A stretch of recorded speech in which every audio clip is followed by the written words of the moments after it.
we love family game night. And one of our favorite games to play is Mario Kart. For real, that game is awesome. And our kids are really, really good at it.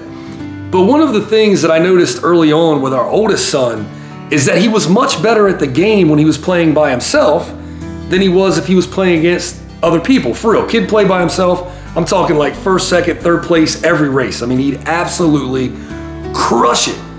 But then when other people were playing against him and there were multiple screens involved, like he wasn't as good. I mean, like he'd be like last place every time, and it would bother him, and he would get really, really frustrated, especially if my youngest son was winning. Oh my God, forget about it. I mean, he'd get so pissed that he would knock the controller out of his hand.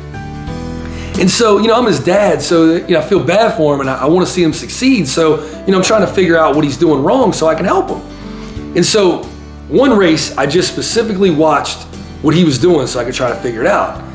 And when the race started, I noticed that he wasn't even looking at his own screen. Like he was just focused on everything else around him, and he was so consumed about where we were on the track that he couldn't even concentrate on what he was doing. And so when the race got over with, I said, son, I think I figured out what you're doing wrong. He was like, what, Dad, what am I doing? I said, when we're racing, I was like, you're not even looking at your own screen. I was like, you're just totally preoccupied with what everybody else is doing around you and where they are, that you can't even concentrate on your own race. I said, do me a favor. I said, the very next race, here's what I want you to do. I said, don't look at anything else. Just focus on your one little section of the TV. That's all I want you to do. So, next race, that's what he does. And what do you know? Voila. Kid comes in first place. He's excited. We're all happy for him. And it was great.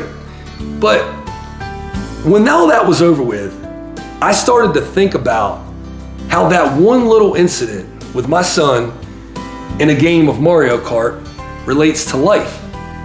Because see, no matter what you do in life, business, commercial real estate, whatever it is, the best thing you can do is focus on yourself. And I guarantee you'll be a lot more successful, because see, there's so many people in this world that all they do is worry about what everybody else is doing, what everybody else is selling, how everybody else is living. And honestly, those people spend more time trying to bring other people down than they do trying to succeed on their own. And if you would just concentrate on what you're doing and not worry about knocking the controller out of somebody else's hand who's doing better than you, I think everybody would be really, really surprised about how much better off they would be and about how much more successful they would be as well. So with that being said, just focus on yourself, put your nose down, grind it out, and that's pretty much it. Enjoy. Salute.